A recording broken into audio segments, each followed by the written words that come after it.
ನಮಸ್ಕಾರ ಪ್ರಿಯ ವೀಕ್ಷಕರೇ, ಮೂಡಲ ಧ್ವನಿ ಹಳ್ಳ ಪಬ್ಲಿಕ್ ಪವರ್ ಕನ್ನಡ ಯೂಟ್ಯೂಬ್ ಚಾನಲ್ಗೆ ಒಮ್ಮೆ ಸಬ್ಸ್ಕ್ರೈಬ್ ಮಾಡಿ, ಬೆಲ್ ಐಕಾನ್ ಪ್ರೆಸ್ ಮಾಡಿ, ಹೊಸ ವಿಡಿಯೋಗಳನ್ನು ನೋಡ್ತಾ ಇರಿ. ಶೇರ್ ಮಾಡಿ, ಲೈಕ್ ಮಾಡಿ, ಕಮೆಂಟ್ ಬಾಕ್ಸಲ್ಲಿ ಕಮೆಂಟ್ ಹಾಕಿ. SIR ಕಾರ್ಯಾಗಾರ ಕೊಳ್ಳೇಗಾಲದಲ್ಲಿ ಕೊಳ್ಳೇಗಾಲ ಬ್ರಹ್ಮಾರಂಭ ಕಲ್ಯಾಣ ಮಂಡಲದಲ್ಲಿ ಯಶಸ್ವಿಯಾಗಿ ನೆರವೇರಿತು. ಈ ಸಂದರ್ಭದಲ್ಲಿ ಕೊಳ್ಳೇಗಾಲ ಉಪವಿಭಾಗಾಧಿಕಾರಿ ದಿನೇಶ್ ಕುಮಾರ್ ಹಾಗೂ ಕ್ಷೇತ್ರ ಶಾಸಕ ಕೃಷ್ಣಮೂರ್ತಿ, ಮಾಜಿ ಸಚಿವ ಎನ್ ಮಹೇಶ್, ಮಾಜಿ ಸಚಿವ ಬಾಲರಾಜ್ ಸೇರಿದಂತೆ ಅನೇಕ ಪಕ್ಷಗಳ ಮುಖಂಡರುಗಳು ಈ ಸಂದರ್ಭದಲ್ಲಿ ಭಾಗವಹಿಸಿದ್ದರು. 2025-26ರವರೆಗೆ ಒಟ್ಟು 10 ಬಾರಿ SIR ಪ್ರಕ್ರಿಯೆ ನಡೆದಿದೆ ಇದುವರೆಗೆ. ಸೊ ಇದು 2002ರಿಂದ 4ರಲ್ಲಿ ಒಂದು ಬಾರಿ ಕೊನೆ ಹಂತದ SIR ಪ್ರಕ್ರಿಯೆ ನಡೆದಿತ್ತು. ಅದನ್ನ ಬೇಸ್ ಆಗಿಟ್ಕೊಂಡು 2026ರ SIR ಪ್ರಕ್ರಿಯೆಯನ್ನ ಈಗ ನಾವು ಮಾಡ್ತಾ ಇದ್ದೇವೆ. ಸೊ ನಮ್ಮಲ್ಲಿ ಇರುವಂತಹ ಪ್ರಸ್ತುತ ಮತದಾರರ ಪಟ್ಟಿಯನ್ನ 2002ರ ಮತದಾರರ ಪಟ್ಟಿಗೆ ಹೋಲಿಸಿಕೊಂಡು 40 ವರ್ಷಕ್ಕಿಂತ ಮೇಲ್ಪಟ್ಟ ಮತದಾರರು ಯಾರಿದ್ದಾರೆ ಅದನ್ನ ಸೆಲ್ಫ್ ಮ್ಯಾಪಿಂಗ್ ಅಂತ ಹೇಳ್ತೀವಿ. ಆಲ್ರೆಡಿ ಮ್ಯಾಪಿಂಗ್ ಮಾಡಿದ್ದೀವಿ. BLO ಹಂತದಲ್ಲಿ ಅದನ್ನ ಗುರುತಿಸಿ ಹಿಂದೆ 2002ರ ಪಟ್ಟಿಯಲ್ಲಿ ಇದ್ದಿದ್ದು ಅದೇ ಹೆಸರು 2025ರ ಪಟ್ಟಿಯಲ್ಲಿ ಇದೆ ಅಂತ ಹೇಳಿ ನಾವು ಅದನ್ನ ಕನ್ಫರ್ಮ್ ಮಾಡಿ ಆಲ್ರೆಡಿ ಮ್ಯಾಪಿಂಗ್ ಮಾಡಿದ್ದೀವಿ. ಎರಡನೇದು ಬಂದು 2002ರ ನಂತರ 18 ವರ್ಷ ತುಂಬಿ ಎಲಿಜಿಬಲ್ ಆಗಿ ವೋಟರ್ ಲಿಸ್ಟ್ಗೆ ಸೇರ್ಪಡೆ ಆಗಿರುವಂತವರು 2002ರ ಪಟ್ಟಿನಲ್ಲಿ ಇರೋದಿಲ್ಲ, 2002ರ ಪಟ್ಟಿನಲ್ಲಿ ಇರೋದಿಲ್ಲ. 2002ರ ನಂತರ 18 ವರ್ಷ ತುಂಬಿರುವಂತವರು ಅವರುಗಳನ್ನ 2002ರ ಪಟ್ಟಿಯಲ್ಲಿರುವಂತಹ ಅವರ ತಂದೆ, ತಾಯಿ, ಅಜ್ಜ, ಅಜ್ಜಿ ಯಾರು ಅವರ ಪೋಷಕರು ಅಥವಾ ತಂದೆ ತಾಯಿಗಳ ಅವರಿಗೆ ಮ್ಯಾಪ್ ಮಾಡ್ತೀವಿ. ಅದನ್ನ ಪ್ರೊಜಿನಿ ಅಂತ ಕರಿತೀವಿ. ವಂಶಾವಳಿಯನ್ನ ಹಿಡಿದು ಮ್ಯಾಪ್ ಮಾಡುವಂಥದ್ದು. ಅದನ್ನು ಕೂಡ ಹುಡುಕಿ ಮಾಡಿದ್ದೀವಿ. ಕೊಳ್ಳೇಗಾಲ ವಿಧಾನಸಭಾ ಕ್ಷೇತ್ರದಲ್ಲಿ ಒಟ್ಟು 96.43% ಮತದಾರರನ್ನ ಈಗ ಆಲ್ರೆಡಿ ನಾವು ಮ್ಯಾಪಿಂಗ್ ಅನ್ನ ಮಾಡಿ ಮುಗಿಸಿದ್ದೇವೆ. ಇನ್ನು ಉಳಿದಿರುವಂತದ್ದು 3.5% ಅಷ್ಟು ಮತದಾರರು ಅವರ ಯಾವುದೇ ಸಂಬಂಧಗಳನ್ನ ನಮಗೆ ಗುರುತಿಸಲಾಗದೆ ಅವರ ವಿಧಾನಸಭಾ ಕ್ಷೇತ್ರದ ಗೌರವಾನ್ವಿತ ಶಾಸಕರಾಗಿರುವಂತಹ ಶ್ರೀಯುತ ಕೃಷ್ಣಮೂರ್ತಿ ಸರ್ ಆಗಮಿಸಿದ್ದಾರೆ. ಅವರಿಗೆ ಈ ಕಾರ್ಯಕ್ರಮಕ್ಕೆ ಹೃತ್ಪೂರ್ವಕವಾಗಿ ಸ್ವಾಗತವನ್ನ ಕೋರ್ತಾ ಇದ್ದಾರೆ. ಬಹಳ ಸರಳವಾದಂತಹ ಪ್ರಕ್ರಿಯೆ, ಏನು ಕಾಂಪ್ಲಿಕೇಟೆಡ್ ಇಲ್ಲ. ಭಾರತ ಚುನಾವಣಾ ಆಯೋಗ ಪ್ರಾರಂಭ ಆದಾಗ್ಲಿಂದನೂ ಇದನ್ನು ಚೇರ್ ಹಾಕು ಎನುಮರೇಷನ್ ಫಾರ್ಮ್ ಗಳನ್ನು ಸಂಗ್ರಹಿಸಲು BLO ಅವರು ಕನಿಷ್ಠ 3 ಭೇಟಿಗಳನ್ನ ಮಾಡ್ತಾರೆ. ಅಂತಂದ್ರೆ ಎನುಮರೇಷನ್ ಫಾರ್ಮ್ ಗಳನ್ನ ಪ್ರಿಂಟ್ ಆಗ್ತಾ ಇದೆ, ಅದು 2 ಕಾಪಿ ಬರುತ್ತೆ. ಒಂದು ಅವರ ಡೀಟೇಲ್ಸ್ ಇರುತ್ತೆ. ಇನ್ನೇನ್ ಮಾಡ್ಬೇಕು ಅಂತಂದ್ರೆ ಆ ಮತದಾರ ತನ್ನ ಮಾಹಿತಿಗಳನ್ನ ಭರ್ತಿ ಮಾಡಿ ಏನ್ ಮಾಡ್ಬೇಕು, ಸಂಬಂಧಪಟ್ಟಂತ BLOಗಳಿಗೆ ಕೊಡ್ತಾರೆ. ಆ ಸಂದರ್ಭದಲ್ಲಿ ಅವರು ಕನಿಷ್ಠ ಏನ್ ಮಾಡ್ತಾರೆ, 3 ಬಾರಿ ಏನ್ ಮಾಡ್ತಾರೆ, ಆ ಒಂದು ಮತದಾರನ ಭೇಟಿ ಮಾಡೋದಕ್ಕೆ ಪ್ರತಿ ಮನೆಗಳಿಗೆ ಭೇಟಿಯನ್ನ ಮಾಡೋದಕ್ಕೆ ಹೋಗ್ತಾರೆ. ಈ ಸಂದರ್ಭದಲ್ಲಿ ತಮ್ಮ BLAಗಳ ಸಹಕಾರ ಅತ್ಯಂತ ಮುಖ್ಯವಾಗಿರುತ್ತೆ. ಯಾಕೆಂತಂದ್ರೆ ಅವರೆಲ್ಲೋ ತೀರ್ಥಯಾತ್ರೆಗೋ ಅಥವಾ ಧರ್ಮಸ್ಥಳಕ್ಕೋ ತಿರುಪತಿಗೋ ಇನ್ನೆಲ್ಲೋ ಟೂರ್ಗಿರ್ ಹೋಗಿರ್ಬೋದು. ಆ ಸಂದರ್ಭದಲ್ಲಿ ನೀವು ಸ್ಥಳೀಯರೇ ಅದರಿಂದ ಏನ್ ಮಾಡಬೇಕಾಗುತ್ತೆ, BLOಗಳಿಗೆ ಮಾಹಿತಿಗಳನ್ನ ಕೊಟ್ಟು ಅವರೆಲ್ಲೋ ವಲಸೆ ಹೋಗಿಲ್ಲಮ್ಮ ಇಲ್ಲೇ ಬರ್ತಾರೆ ಅನ್ನೋ ಮಾಹಿತಿಗಳನ್ನ ನೀವು ಕೊಟ್ಟಾಗ ಅವರು ಮಾಹಿತಿಗಳನ್ನ ಕೊಡ್ತಾರೆ. ಎನುಮರೇಷನ್ ಫಾರ್ಮ್ ಸಲ್ಲಿಸುವ ಎಲ್ಲ ಮತದಾರರನ್ನು ಕರಡು ಮತದಾರರ ಪಟ್ಟಿಯಲ್ಲಿ ಸೇರಿಸಲಾಗ್ತವೆ. ಯಾರ್ಯಾರು ಎನುಮರೇಷನ್ ಫಾರ್ಮ್ ಅನ್ನ ಫಿಲ್ ಮಾಡಿ ಕೊಡ್ತಾರೋ ಅವರೆಲ್ಲರನ್ನ ಕೂಡ ಏನ್ ಮಾಡ್ತಾರೆ, ಡ್ರಾಫ್ಟ್ ರೋಲ್ ನಲ್ಲಿ ಅವರೆಲ್ಲ ಹೆಸರು ಕೂಡ ಬರ್ತದೆ. ಎನುಮರೇಷನ್ ಫಾರ್ಮ್ ಸ್ವೀಕರಿಸದಿದ್ದರೆ ಮತದಾರರನ್ನು ಸೇರಿಸಲಾಗುವುದಿಲ್ಲ. ನಾವು ಆಪ್ ಅಲ್ಲಿ ಮಾಡಿದ್ದಾರೆ, BLO ಆಪ್ ಅಲ್ಲಿ ಎನುಮರೇಷನ್ ಫಾರ್ಮ್ ಡಿಸ್ಪ್ಯಾಚ್ ಆಯಿತು. ಉದಾಹರಣೆ ಎನುಮರೇಷನ್ ಫಾರ್ಮ್ ನನ್ನ ಹತ್ರ ಇದೆ, 25 ಪಟ್ಟಿನಲ್ಲಿದೆ. ಆದ್ರೆ ಎನುಮರೇಷನ್ ಫಾರ್ಮ್ ಅನ್ನು ಸ್ವೀಕಾರ ಮಾಡೋಕೆ ಇಲ್ಲ ಅಂತಂದ್ರೆ ಅವರ ಏನಾಗುತ್ತೆ ಅಂತಂದ್ರೆ ಅವರ ಹೆಸರು ಮತದಾರ ಕರಡು ಪಟ್ಟಿಯಲ್ಲಿ ಸೇರಿಸೋದಕ್ಕೆ ಅವಕಾಶ ಇಲ್ಲ. ಅವರು ಆ ರೀತಿ ಅವರು ಕ್ಷೇತ್ರದ ಸಾಮಾನ್ಯ ನಿವಾಸಿ ಅಲ್ಲ ಅನ್ನುವಂತ ಭಾವನೆ ಬರುತ್ತೆ. ಯಾಕಂದ್ರೆ ಫಾರ್ಮ್ ಅನ್ನು ನಾವು ಕೊಡೋದಕ್ಕೆ ಹೋಗ್ತೀವಿ, ಮತ್ತೆ ತಮಗೆ ಯಾಕೆ ಸಹಕಾರ ಮುಖ್ಯ ಅಂತಂದ್ರೆ ಇದೇ ಉದ್ದೇಶಕ್ಕೆ. ತಾವುಗಳಿಗೆ ಸ್ಥಳೀಯರಾದ್ರಿಂದ ತಮ್ಗೆಲ್ಲ ಮಾಹಿತಿಗಳ ಪರಿಚಯ ಇರೋದ್ರಿಂದ ನೀವೇನ್ ಮಾಡ್ಬೋದು, ಅವ್ರೆಲ್ಲಿರ್ತಾರೆ ಅನ್ನುವಂತ ಮಾಹಿತಿಗಳ ತಾವು ಕೊಡೋದ್ರಿಂದ BLOಗಳು ಏನ್ ಮಾಡ್ತಾರೆ, ಅವ್ರನ್ನ ಕರೆಸಿ ಮಾಹಿತಿಗಳನ್ನ ಫಿಲ್ ಮಾಡಿ ಸಹಿಯನ್ನ ಮಾಡಿ ಕೊಡೋದಕ್ಕೆ ಅವಕಾಶ ಇದೆ. ಜೊತೆಗೆ ಇಷ್ಟಾದ್ರೆ ಹಾಗಾದ್ರೆ ಸ್ವೀಕಾರ ಮಾಡದೆ ಇದು ಮಾಡೋಗಿಲ್ವಾ? ಇಲ್ಲ. ವಿಚಾರಣೆಗೆ ಅವಕಾಶ ನೀಡದೆ ಯಾವುದೇ ಹೆಸರನ್ನು ಕರಡು ಪಟ್ಟಿಯಿಂದ ಅಳಿಸಲಾಗುವುದಿಲ್ಲ. ಕೆಲವರು ಏನ್ ಮಾಡ್ತಾರೆ, ಫಾರ್ಮ್ ಅನ್ನ ಸಹಿ ಮಾಡಿ ಕೊಟ್ಟಿರ್ತಾರೆ, ಆದ್ರೆ ಸಹಿ ಮಾಡಿ ಕೊಟ್ಟ ತಕ್ಷಣ ಅವ್ರು ಏನ್ ಮಾಡ್ತಾರೆ, ಯಾವುದೇ ಕಾರಣಕ್ಕೂ ಅವರ ಹೆಸರನ್ನ ತೆಗೆದು ಹಾಕುವಾಗಿಲ್ಲ. ನೋಡಿ, ಯಾವುದೇ ಬಾಧಿತ ವ್ಯಕ್ತಿಗೆ 2 ಹಂತದ ಮೇಲ್ಮನವಿಯನ್ನು ಸಲ್ಲಿಸಲು ಅವಕಾಶವಿದೆ. ಯಾರ್ದೋ ಒಬ್ಬರಿಗೆ ಏನಾಗುತ್ತೆ, ಕರಡು ಮತದಾರರ ಪಟ್ಟಿಯಲ್ಲಿ ಬಿಟ್ಬಿಡ್ತಾರೆ.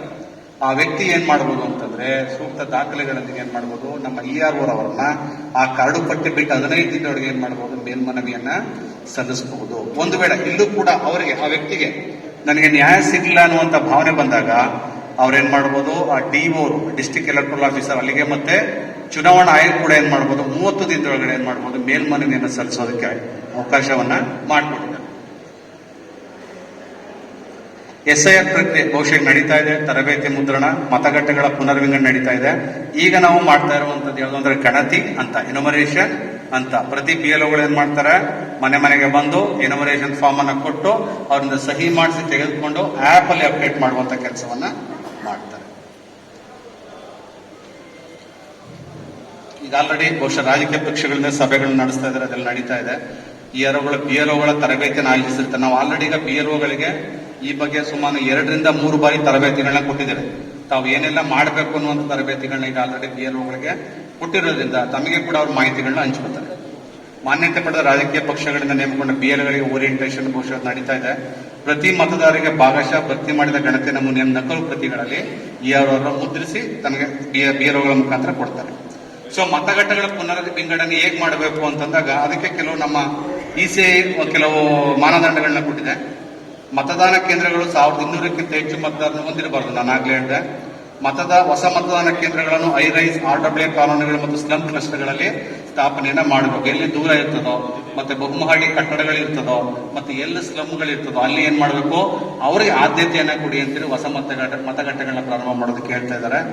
ಜೊತೆಗೆ ಮತಗಟ್ಟೆಗಳ ಪುನರ್ವಿಂಗಡಣೆ ಕುರಿತು DO ರಾಜಕೀಯ ಪಕ್ಷಗಳ ಜೊತೆ ಸಮಾಲೋಚನೆ. ಬಹುಶಃ ಇದೆಲ್ಲ ನಮ್ಮ ಗಣತಿ ಅಂತ ಮುಗಿದ್ಮೇಲೆ ಏನ್ ಮಾಡ್ತಾರೆ, ಆ ಒಂದು ಮೀಟಿಂಗ್ ಅನ್ನ ಮಾಡ್ತಾರೆ.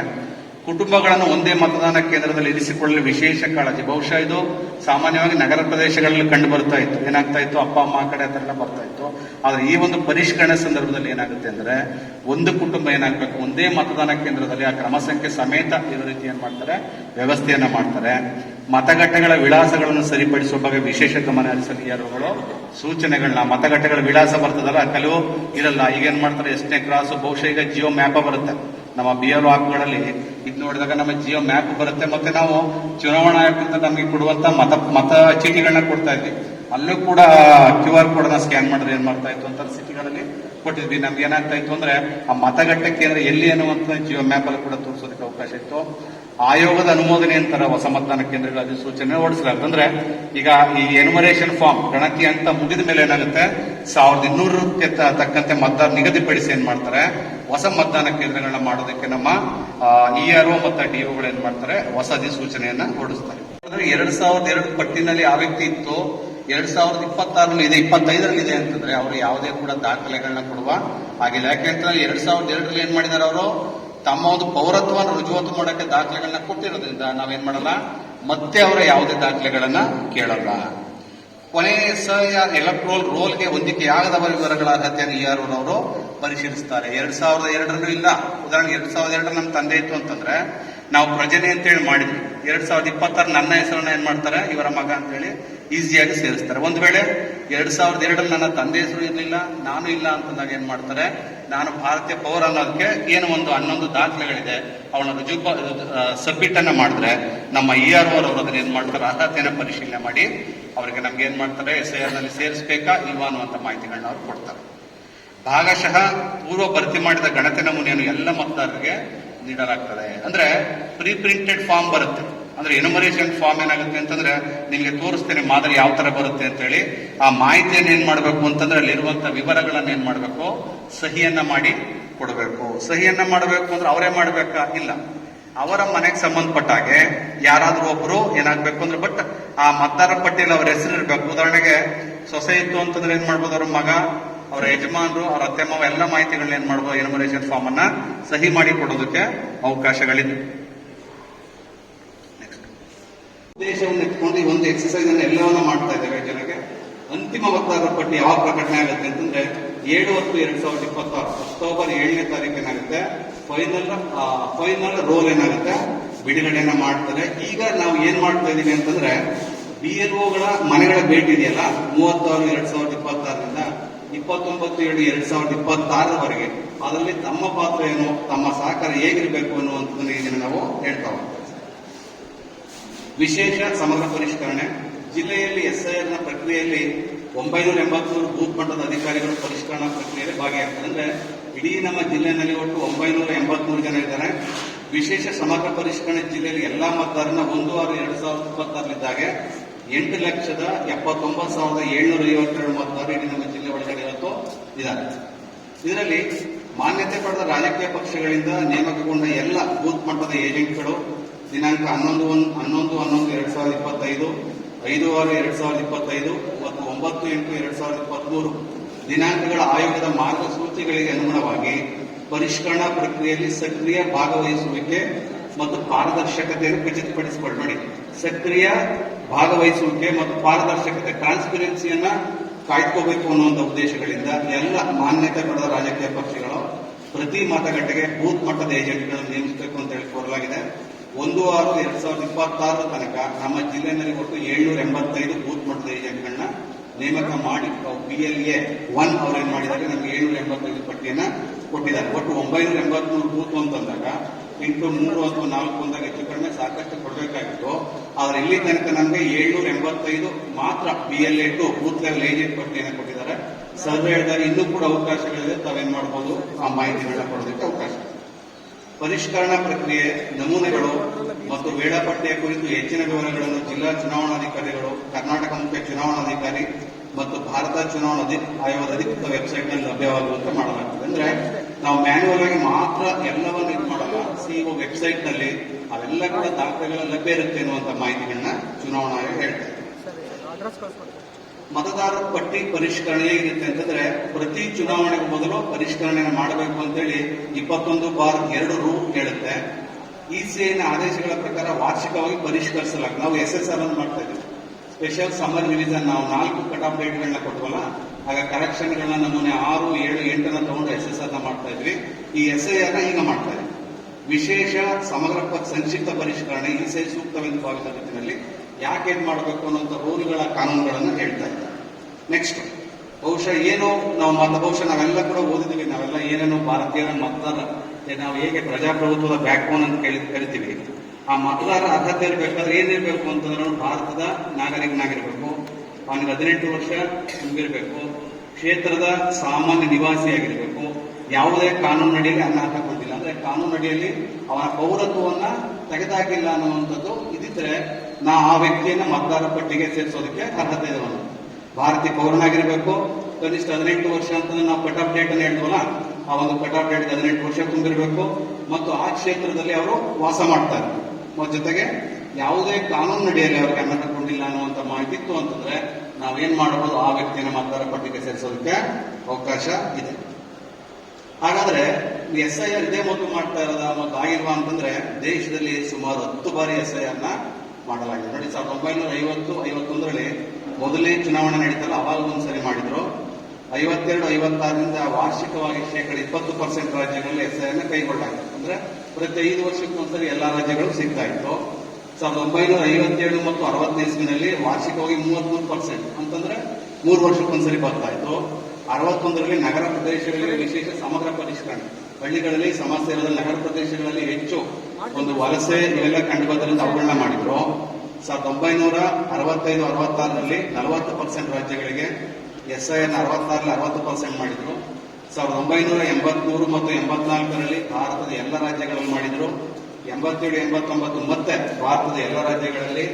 93ರಲ್ಲಿ ಜಮ್ಮು ಕಾಶ್ಮೀರವನ್ನು ಹೊರತುಪಡಿಸಿ ಭಾರತದ ಎಲ್ಲ ದೇಶದ ರಾಜ್ಯಗಳಲ್ಲಾಗಿತ್ತು.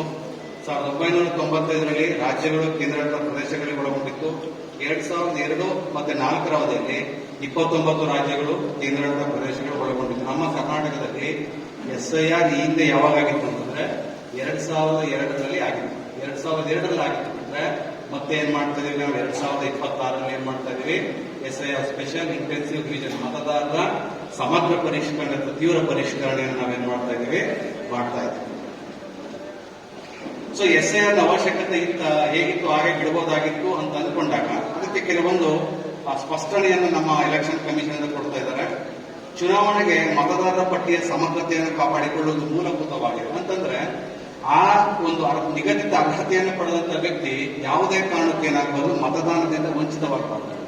ಆ ಉದ್ದೇಶಕ್ಕೋಸ್ಕರ ಏನ್ ಹೇಳ್ತಾರೆ ಅಂತಂದ್ರೆ, ಆ ಮತದಾರರ ಪಟ್ಟಿಯ ಒಂದು ಸಮಗ್ರತೆಯನ್ನು ನಾವು ಕಾಯ್ಕೋಬೇಕು ಅನ್ನುವಂಥದ್ದು. SIR 2004ರವರೆಗೂ ನಿಯಮಿತ ಚಟುವಟಿಕೆ ಆಗಿತ್ತು.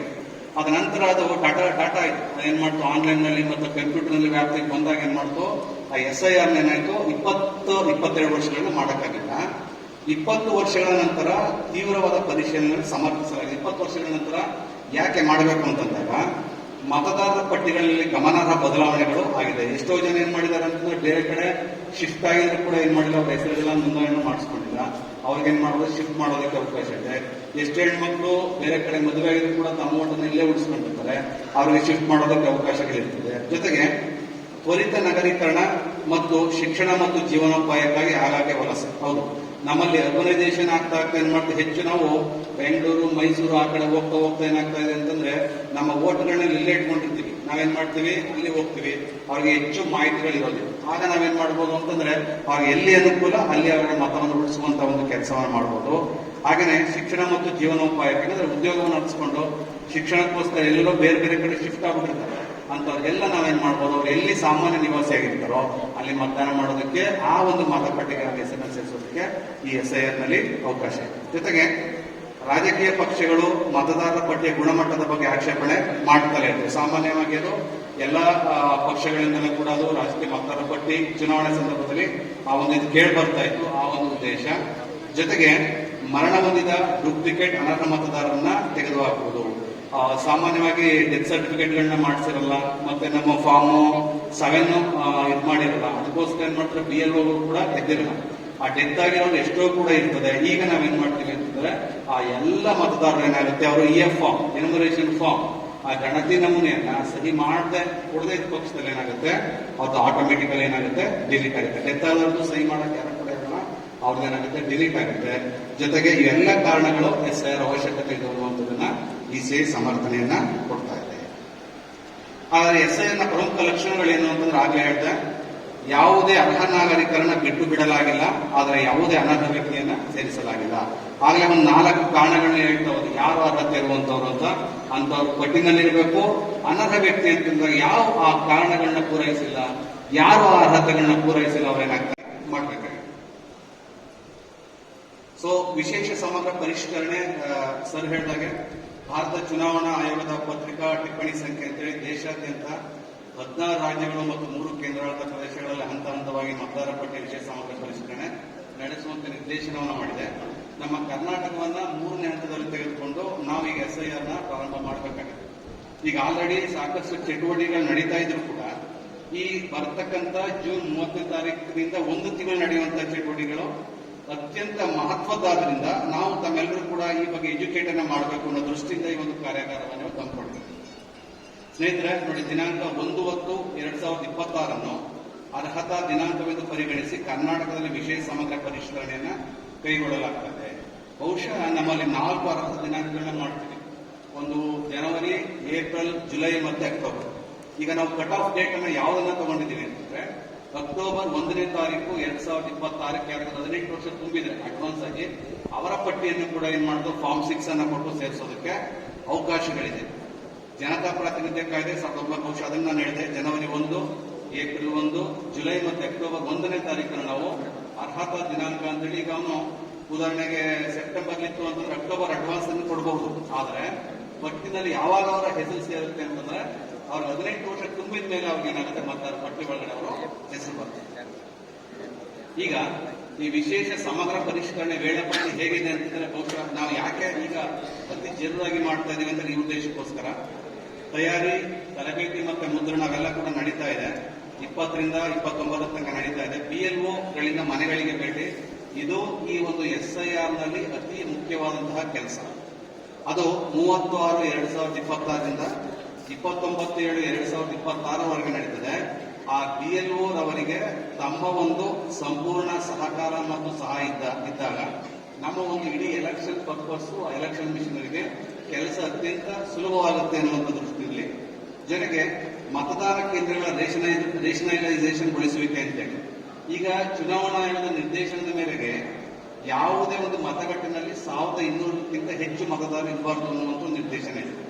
ಬಹುಶಃ SIR ಮುಗಿದ ತಕ್ಷಣ ಆ ಮತದಾನ ಕೇಂದ್ರಗಳ ಸಂಖ್ಯೆ ಏನಾಗ್ತದೆ, ಹೆಚ್ಚಾಗುತ್ತೆ. ಯಾಕೆಂತಂದ್ರೆ ಯಾವುದೇ ಒಂದು ಮತಕೇಂದ್ರದಲ್ಲಿ 1200ಕ್ಕಿಂತ ಹೆಚ್ಚು ಮತದಾರ ಇಲ್ಲದೆ ನಾವು ಆಗೋದೇ ಇರೋದ್ರಿಂದ ಆ ಮತದಾನ ಕೇಂದ್ರಗಳ ಸಂಖ್ಯೆ ಏನಾಗ್ತದೆ, ಜಾಸ್ತಿ ಆಗ್ತದೆ.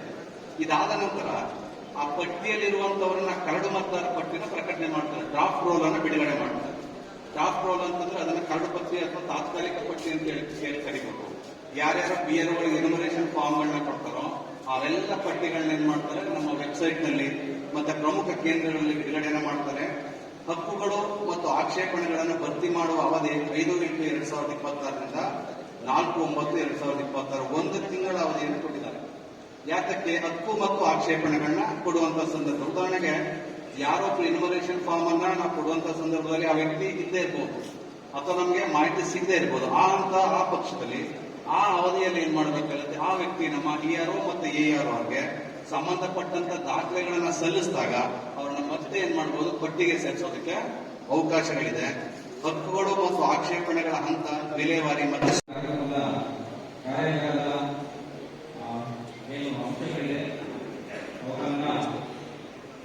ವಿವರವಾಗಿ ಮತ್ತು ಅಂತರ್ಗತವಾಗಿ ಮಂಡಿಸಬೇಕು ಅಂತ ಧನ್ಯವಾದಗಳು ಸರ್. ನನ್ನ ಹೆಸರು ಸತೀಶ್ ಅಂತ ಹೇಳಿ, ನಾನು ಕೊಳ್ಳೇಗಾಲ ವಿಧಾನಸಭಾ ಮಟ್ಟದ ಮಾಸ್ಟರ್ ಟ್ರೈನರ್ ಆಗಿ ಕೆಲವು ವರ್ಷಗಳಿಂದ ಕಾರ್ಯನಿರ್ವಹಣೆ ಮಾಡ್ತಾ ಇದ್ದೇನೆ. ಸ್ನೇಹಿತರೆ, ಸರ್ ಅವರಿಗೆ ಆಲ್ರೆಡಿ ಏನು ಇವತ್ತಿನ ಒಂದು ಕಾರ್ಯಾಗಾರದ ಉದ್ದೇಶವನ್ನ ನಮ್ಮ ERO ಮತ್ತು ARO ಸಾಹೇಬ್ರವರು ಸಂಪೂರ್ಣವಾಗಿ ನಮಗೆ ಮನದಟ್ಟನ ಮಾಡಿದ್ದಾರೆ. ಸೊ ಈ PPT ಅನ್ನು ಕೂಡ ಚುನಾವಣಾ ಆಯೋಗ ಕೂಡ ಮಾಡಿಕೊಟ್ಟಿದೆ ನಮಗೆ. ಅಲ್ಲಿರುವಂತಹ ಅಂಶಗಳನ್ನು ನಾನು ನನಗೆ ಕೊಳ್ಳೇಗಾಲ ಕಾನ್ಸ್ಟಿಟ್ಯೂನ್ಸಿದು ನಾನು ERO ಆಗಿದ್ದೀನಿ. ಇವತ್ತು ಇದು ಟ್ರೈನಿಂಗ್ ಆರ್ಗನೈಸ್ ಮಾಡಿರೋದು ನಿಮ್ಗೆ ಎಲ್ಲರಿಗೂ SIR ಬಗ್ಗೆ ತಿಳ್ಕೊಳ್ಳೇಬೇಕು ಅಂತ. SIR ಅಂದ್ರೆ ಏನು? Special intensive revision. Special intensive revision ಅಂದ್ರೆ ವಿಶೇಷ ಸಮಗ್ರ ಪರಿಷ್ಕರಣೆ. ಇದು ಇಲೆಕ್ಷನ್ ಕಮಿಷನ್ ಆಫ್ ಇಂಡಿಯಾ ಇಂದ ಒಂದು ಗೈಡ್ಲೈನ್ ಇದೆ. ಇದರಲ್ಲಿ ಏನ್ ಮತದಾರ ಚಿಟ್ಟಿ ಇರುತ್ತೆ ಅದು ಮತದಾರ ಪಟ್ಟಿಗೆ ಅಪ್ಡೇಟ್ ಮಾಡಲೇಬೇಕು. ಯಾವುದು ಮತದಾರ ಪಟ್ಟಿಯಲ್ಲಿ ಇನ್ಎಲಿಜಿಬಲ್ ವೋಟರ್ ಆಗಬಾರ್ದು. ಅದರ ಜೊತೆಗೆ ಯಾವುದು ಎಲಿಜಿಬಲ್ ವೋಟರ್ ಮತದಾರ ಪಟ್ಟಿಯಲ್ಲಿ ಸೇರಿಸಬೇಕು. ಸೊ ಅದಕ್ಕೋಸ್ಕರ ಇದು ಸ್ಪೆಷಲ್ ಇಂಟೆನ್ಸಿವ್ ರಿವಿಷನ್ಗೆ ಆರ್ಗನೈಸ್ ಮಾಡ್ತಾ ಇದ್ದೀವಿ. ಇದು ಪ್ರಜಾಪ್ರಭುತ್ವಕ್ಕೆ ಬ್ಯಾಕ್ಬೋನ್. ಇಲೆಕ್ಟರಲ್ ರೋಲ್ ಅಂದ್ರೆ ಮತದಾರ ಚೀಟಿ. ಇದು democracy, it is a backbone for democracy. ಯಾಕಂದ್ರೆ ಇದು ಸರಿ ಇರಲ್ಲ ಅಂದ್ರೆ there is no hope to the genuinity of voting process. ಅದಕ್ಕೆ ತಮ್ಮೆಲ್ಲರೂ ರೋಲ್ ಇದರಲ್ಲಿ ಬಹಳ ಮುಖ್ಯವಾಗಿದೆ. ಯಾಕಂದ್ರೆ ನಿಮ್ಮೆಲ್ಲ ಬೂತ್ ಲೆವೆಲ್ ಏಜೆಂಟ್ ಇದಿರಿ. ಬೂತ್ ಲೆವೆಲ್ ಏಜೆಂಟ್ ಈವನ್ ನಿಮ್ಗೆ ಎಲ್ಲರಿಗೆ ಬೂತ್ ಲೆವೆಲ್ ಆಫೀಸರ್ಗೆ ಸಹಾಯ ಮಾಡಬೇಕು.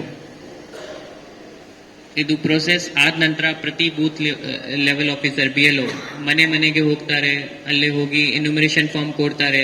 ಎನ್ಯುಮರೇಷನ್ ಫಾರ್ಮ್ ಕೊಟ್ಟ ನಂತರ ಪ್ರೋಸೆಸ್ ಪ್ರಕಾರ ಅವರಿಗೆ ವೋಟರ್ಗೆ ಸೇರಿಸ್ತಾರೆ. ಇದರಲ್ಲಿ ಯಾವ ಪರ್ಸನ್ ಅವರು ಸರಿಯಾಗಿ ಎಡ್ಯುಕೇಟೆಡ್ ಇಲ್ಲ, plus it is also possible that BLO ಇಂದ ಅವರಿಗೆ ಸ್ಕಿಪ್ ಮಾಡಬಹುದು. ಸೊ ಅದಕ್ಕೆ ನಿಮ್ಮ ರೋಲ್ ಬಹಳ ಮುಖ್ಯವಾಗಿದೆ. ನಿಮ್ಗೆ ಗೊತ್ತಿರಬೇಕು ಎಲ್ಲ. ನಿಮ್ ಬೂತ್ ಲೆವೆಲ್ ನೀವು ಲೋಕಲ್ ಇದ್ದೀರಾ, ನಿಮ್ಗೆ ಎಲ್ಲ ಮಾಹಿತಿ ಇರುತ್ತೆ. ನೀವು ಎಲ್ಲ ಲೋಕಲ್ ಇದ್ದೀರಾ, ನಿಮ್ಗೆ ಎಲ್ಲ ಗೊತ್ತಿರಬೇಕು ಎಲ್ಲಿ ಯಾವ ಮತದಾರಿದ್ದಾರೆ. ಸೊ ಅದಕ್ಕೆ ನಮ್ಗೆ ಗೈಡ್ಲೈನ್ಸ್ ಬಂದಿದೆ. ಪ್ರತಿ booth level agent enumeration form fill ಮಾಡುವ ಸ್ಟೇಜ್ ಅಲ್ಲಿ BLOಗಳನ್ನು ಪ್ರತಿ ಡೇಗೆ 50 ಎನ್ಯುಮರೇಷನ್ ಫಾರ್ಮ್ ಕೊಡಬಹುದು. 50 ಎನ್ಯುಮರೇಷನ್ ಫಾರ್ಮ್ ಅಂದ್ರೆ ನಿಮ್ಗೆ ಗೊತ್ತಿರಬೇಕು ಇಲ್ಲಿ ವೋಟರ್ಸ್ ಇದ್ದಾರೆ, ಅವರು ಮತದಾರ ಪಟ್ಟಿಯಲ್ಲಿ ಇಲ್ವಾ. ಆವಾಗ ನೀವು ಮನೆ ಹೋಗಿ ಅಲ್ಲಿಂದ ಎನ್ಯುಮರೇಷನ್ ಫಾರ್ಮ್ ಗಂಟಿ ನಮೂನೆಗೆ ಕಲೆಕ್ಟ್ ಮಾಡಬಹುದು. ಅಂಡ್ ಟೋಟಲ್ ಪ್ರತಿದಿನಕ್ಕೆ 50 ಫಾರ್ಮ್ BLOಗೆ ಕೊಡಬಹುದು. ಆದ ನಂತರ ನಿಮ್ದು ಇನ್ನೊಂದು ಇಂಪಾರ್ಟೆಂಟ್ ರೋಲ್ ಬರುತ್ತೆ, ಹಕ್ಕುಗಳು ಮತ್ತು ಆಕ್ಷೇಪಣೆಗಳು ಸ್ಟೇಜ್ನಲ್ಲಿ. So draft electoral roll publish ಆದ ನಂತರ ನೀವು ಎಲ್ಲ BLO ನಿಮ್ಗೆ ಏನಾದ್ರೂ ಡೌಟ್ ಇದ್ರೆ, ನಿಮ್ಗೆ ಕ್ಲೇಮ್ಸ್ ಇದ್ರೆ, ಆಬ್ಜೆಕ್ಷನ್ ಇದ್ರೆ, ಈ ರೀತಿ ಇದ್ರೆ ನೀವು ಡೈರೆಕ್ಟ್ ಆಗಿ BLOಗೆ ಹೇಳ್ಬಹುದು. Or you can also tell to AER.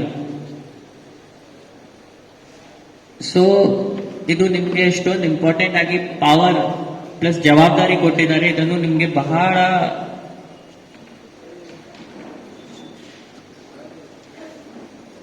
ಸರಿಯಾಗಿ ಯೂಸ್ ಮಾಡಲೇಬೇಕು. ಯಾಕಂದ್ರೆ ನೀವು ಸುಮ್ಮನೆ ದಯವಿಟ್ಟು ಎಲ್ಲರಿಗೂ ಹೇಳ್ತೀನಿ, ಸುಮ್ಮನೆ ಯಾವುದು ಕ್ಲೇಮ್ಸ್ ಅಬ್ಜೆಕ್ಷನ್ ಹಾಕಬಾರ್ದು. ಯಾವ ಜೆನ್ಯೂನ್ ಕ್ಲೇಮ್ಸ್ ಇದೆ, ಜೆನ್ಯೂನ್ ಹಕ್ಕುಗಳು ಇದೆ, ಜೆನ್ಯೂನ್ ಆಕ್ಷೇಪಣೆಗಳು ಇದೆ, ಅದರಲ್ಲಿ ನಿಮ್ಮ ಹತ್ತಿರ ಎಲ್ಲ ದಾಖಲಾತಿ ಇದೆ, ಅದನ್ನು ಕೂಡ ನಮ್ಮ ಪ್ರೋಸೆಸ್ ಅಲ್ಲಿ ಏನಾದರೂ ತಪ್ಪಾಗಿದ್ರೆ ಆವಾಗ ನೀವು ನಿಮ್ಮ ಕ್ಲೇಮ್ಸ್ ಹಕ್ಕುಗಳು ಅಬ್ಜೆಕ್ಷನ್ ಹಾಕಿ. ನೀವು ಸುಮ್ಮನೆ ಅನ್ನೆಸೆಸರಿಯಾಗಿ ಇಫ್ ಯು ಕ್ಲೇಮ್ಸ್ ಹಕ್ಕುಗಳು ಆಕ್ಷೇಪಣೆಗಳು ಹಾಕಿದ್ರೆ it will be a burden on election machinery. So ಅದಕ್ಕೆ ನಿಮಗೆ ಪವರ್ ಕೊಟ್ಟಿದ್ದಾರೆ, ಟೋಟಲ್ 10 ಪ್ರತಿದಿನಕ್ಕೆ ಆಕ್ಷೇಪಣೆಗಳು ಪ್ಲಸ್ ಹಕ್ಕುಗಳು ನೀವು BLOಕ್ಕೆ ಹೇಳ್ಬಹುದು. BLO ಅದನ್ನು ಪರಿಶೀಲನೆ ಮಾಡ್ತಾರೆ, ಆದ ನಂತರ EROಕ್ಕೆ ರಿಕಮೆಂಡ್ ಮಾಡ್ತಾರೆ, ಆದ ನಂತರ ERO ಅಂದ್ರೆ ನಮಗೆ ರಿಕಮೆಂಡ್ ಮಾಡ್ತಾರೆ. ಸೊ ಇದು ಕೂಡ ಬಹಳ ಟ್ರಾನ್ಸ್ಪರೆನ್ಸಿಗೋಸ್ಕರ ನಿಮಗೆ ಎಲ್ಲರಿಗೂ ಪ್ರತಿ ಬೂತ್ ಅಲ್ಲಿ ಒಂದು BLA ಏಜೆಂಟ್ ಹಾಕ್ಲಿಕ್ಕೆ there are guidelines from election commission. ಇನ್ನೂ ಕೂಡ ಬಹಳ ಪೆಂಡಿಂಗ್ ಇದೆ. BLAಗೆ ಹಾಕಿಲ್ವಾ? ತಮ್ಮೆಲ್ಲರಿಗೂ ರಿಕ್ವೆಸ್ಟ್ ಮಾಡ್ತೀನಿ, ಯಾರಾದರೂ ಅಧ್ಯಕ್ಷ ಇದ್ದಾರೆ ಇಲ್ಲೇ, ಯಾವ ಬೂತ್ ಅಲ್ಲಿ ಇನ್ನೂವರೆಗೆ ನೀವು BLA ಹಾಕಿಲ್ಲ ಅದರಲ್ಲಿ ಬೇಗ you can recommend their names. Because ಈ SIR ಆಕ್ಟಿವಿಟಿಯಲ್ಲಿ BLAದು ರೂಲ್ ಬಹಳ ಮುಖ್ಯವಾಗಿದೆ. ಅದಕ್ಕೆ ದಯವಿಟ್ಟು ಎಲ್ಲರೂ ಸರಿಯಾದ ರೀತಿಯಲ್ಲಿ ಇದು ಟ್ರೈನಿಂಗ್ಗೆ ಅಟೆಂಡ್ ಮಾಡಿ. ನಿಮಗೆ ಕೂಡ ನಿಮ್ಮ ಪವರ್ ಪ್ಲಸ್ ರೆಸ್ಪಾನ್ಸಿಬಿಲಿಟಿ ಗೊತ್ತಾಗುತ್ತೆ. ಆಮೇಲೆ ಏನಾದರೂ SIR ಪ್ರೊಸೆಸ್ ಸ್ಟಾರ್ಟ್ ಆದ ನಂತರ ಯಾವುದು ಕನ್ಫ್ಯೂಷನ್ ಆಗಬಾರ್ದು.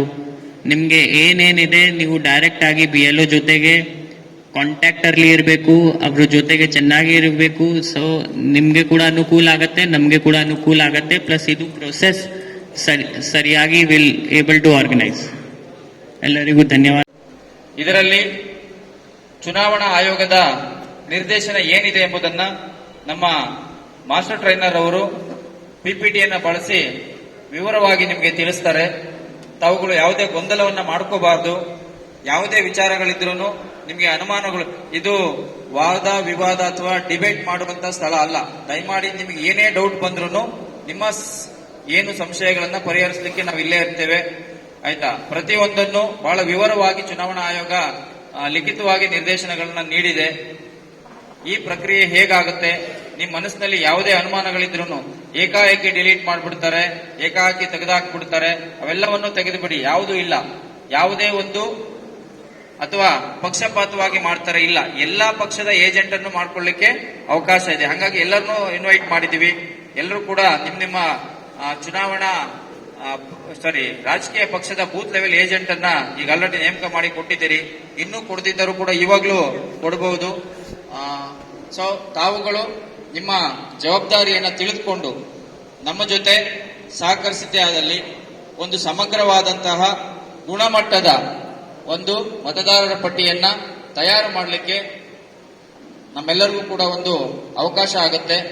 ಸೊ ಎಲಿಜಿಬಿಲಿಟಿ ಇರುವಂತಹ ಯಾವುದೇ ಭಾರತದ ನಾಗರಿಕರು,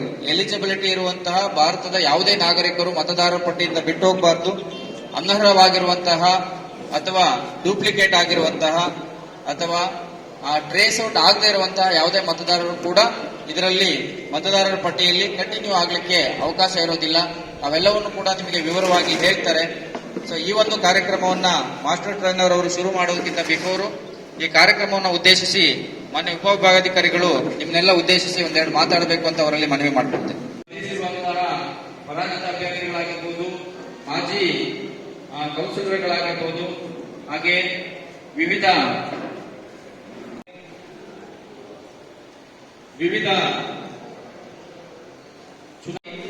ಏನೆಲ್ಲ ಅವಕಾಶಗಳಿದೆ ಇದರಲ್ಲಿ ERO ಅವರ ಜವಾಬ್ದಾರಿ ಏನು, AERO ಅವರ ಜವಾಬ್ದಾರಿ ಏನು, ಮತಗಟ್ಟೆ ಅಧಿಕಾರಿಗಳ ಜವಾಬ್ದಾರಿ ಏನು, ಮತಗಟ್ಟೆ ಮೇಲ್ವಿಚಾರಕರ ಜವಾಬ್ದಾರಿ ಏನು, ರಾಜಕೀಯ ಪಕ್ಷಗಳ ಜವಾಬ್ದಾರಿ ಏನು, ಹಾಗೆಯೇ ರಾಜಕೀಯ ಪಕ್ಷಗಳ ವತಿಯಿಂದ ನೇಮಕವಾಗಿರುವಂತಹ ಬೂತ್ ಲೆವೆಲ್ ಏಜೆಂಟ್, BLA 2, ರಾಜಕೀಯ ಪಕ್ಷಗಳ ಅಧ್ಯಕ್ಷರು, ಇವರುಗಳ ಏನು ಸಹಕಾರ ಜವಾಬ್ದಾರಿ ಈ ಒಂದು ಕಾರ್ಯದಲ್ಲಿ ಬೇಕು ಎಂಬುದನ್ನ ಕಾನೂನಾತ್ಮಕವಾಗಿ ಏನೆಲ್ಲ ಅವಕಾಶಗಳಿದೆ ಎಂಬುದನ್ನು ತಿಳ್ಕೊಳ್ಳಿಕ್ಕೆ ಈ ಒಂದು ಕಾರ್ಯಾಗಾರವನ್ನ ಮಾನ್ಯ ಜಿಲ್ಲಾಧಿಕಾರಿಗಳು ಅವರ ನಿರ್ದೇಶನ ಹಾಗೆ ಭಾರತ ಚುನಾವಣಾ ಆಯೋಗದ ಸೂಚನೆಗಳಂತೆ ಇವತ್ತು ಕೊಳ್ಳೇಗಾಲ ವಿಧಾನಸಭಾ ಕ್ಷೇತ್ರದ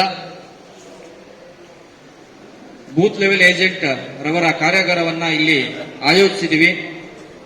ಈ ಕಾರ್ಯಕ್ರಮಕ್ಕೆ ಕೊಳ್ಳೇಗಾಲ ವಿಧಾನಸಭಾ ಕ್ಷೇತ್ರದ ಮತದಾರರ ನೋಂದಣಾಧಿಕಾರಿಗಳು ಹಾಗೂ ಕೊಳ್ಳೇಗಾಲ ಉಪವಿಭಾಗಾಧಿಕಾರಿಗಳು ಆಗಿರುವಂತಹ ಶ್ರೀಯುತ ದಿನೇಶ್ ಕುಮಾರ್ ಮೀನಾ ಸರ್ ಅವರು ಆಗಮಿಸಿದ್ದಾರೆ. ಅವರಿಗೆ ಈ ಕಾರ್ಯಕ್ರಮಕ್ಕೆ ಹೃತ್ಪೂರ್ವಕವಾಗಿ ಸ್ವಾಗತವನ್ನು ಕೋರ್ತಾ ಇದ್ದೇನೆ. ಹಾಗೆ ಈ ಒಂದು ಕಾರ್ಯಕ್ರಮದಲ್ಲಿ ವಿವಿಧ ರಾಜಕೀಯ ಪಕ್ಷಗಳ ಅಧ್ಯಕ್ಷರು